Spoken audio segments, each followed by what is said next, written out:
My relationship with Susan Casey originally occurred for the article that she wrote on me.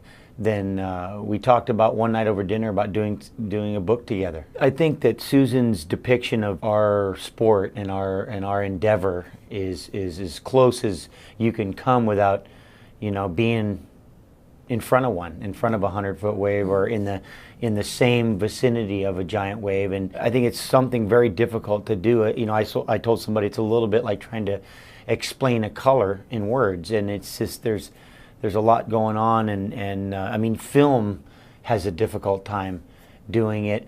But in a way, I think somehow when you talk about your imagination getting to play a part in it through the reading of this book, it kind of brings you into a place that maybe not even a picture or a film of it would do. For me to ramp it down right now, I just feel like I don't think I've been mentally in a better position. I don't think physically I've been in better shape.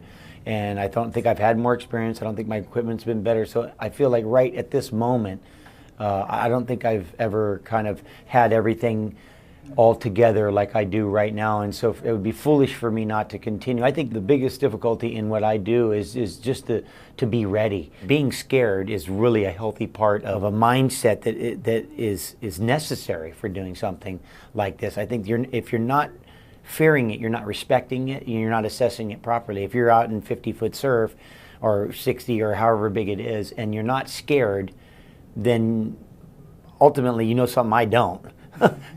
but or you're not assessing what's going on. So I know for me personally, I've been scared so long. I told somebody I'm tired of being scared. But when you're actually in the act of getting on a giant one, you're not thinking about how scared you're not. You're not going, I'm scared. I get more anxiety watching giant waves from a distance than I do about being in them. Once I'm in them, I'm in it, and then it's just a matter of doing what I need to do. Now, if I make a mistake on one, fear can overcome me quickly. And all of a sudden you're at the bottom of this thing and you're like, oh, now, yeah, I'm like, then you have fear at that point, and then you just try to use that to, either make you relax or swim like hell or whatever you need to do to get yourself out of the situations. When the swell's there, you need to go. So it's like, you can cry about the spilled milk later. I'll recover all summer long. But in the middle of the season, if you get hurt, and it's, I mean, fortunately, I called that broken shoulder I had this winter a functional injury, because I got hit by my board, broke my shoulder, but then was still able to paddle, and it didn't really hurt unless I put my paddle in that one position, which I tried to avoid as much as I could. But that being said, it's really about kind of pushing through those barriers, because again, that's a mental barrier. At the end of the day, pain is, again, another one with fear. It's just, these are emotions, and these are sensations that are part of the human species. Well, I'm always looking for new ways to try to be in the ocean and be excited, be how would they say in surfing, stoked. But and one of the things I'm looking at right now is a way to ride waves underneath the water and actually tap into the energy where the heart of the energy is, which is under the water. And so I've been working on a couple of things, and really mostly just conceptually in my mind what's possible. And I know through underwater body surfing and some other things that I've done that you can ride waves underwater quite well. And it's just a matter of having the right shape and being the right shape. And the human shape is not, it has a lot of drag, so we need to figure out how to shape her body. So I'm working on some concepts right now in order to be a shape that I can actually ride a wave underwater, which I think will be an exciting kind of frontier. It won't be as popular as something like stand-up paddling where everybody can do it. This will be a little bit more specialized, but at the end it'll be part of the growth for me to just continue to be, excited.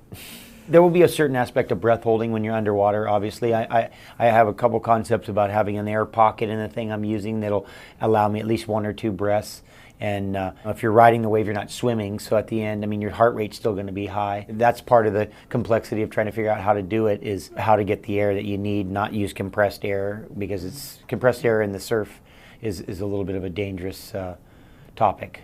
You know, I really do have a desire to try to ride in a hurricane. I have this thing about I want to be in hurricane conditions, and you know, that's, I mean, technically that's anything over 80 miles an hour, 75 mile an hour winds and above. And I've been in 60, 65 mile an hour winds, but I'd like to get into something not a super powerful hurricane, but some new situation that would add a certain amount of fear. I think anytime you're in some new situation or something greater than what you've been in, it's going to be an added dose of fear and adrenaline and all the things you love about doing the things that you do, but it'll be in the next level. Well, you know, I mean, I think probably the key moment really in a big wave is the commitment initially, the whole takeoff and the entry.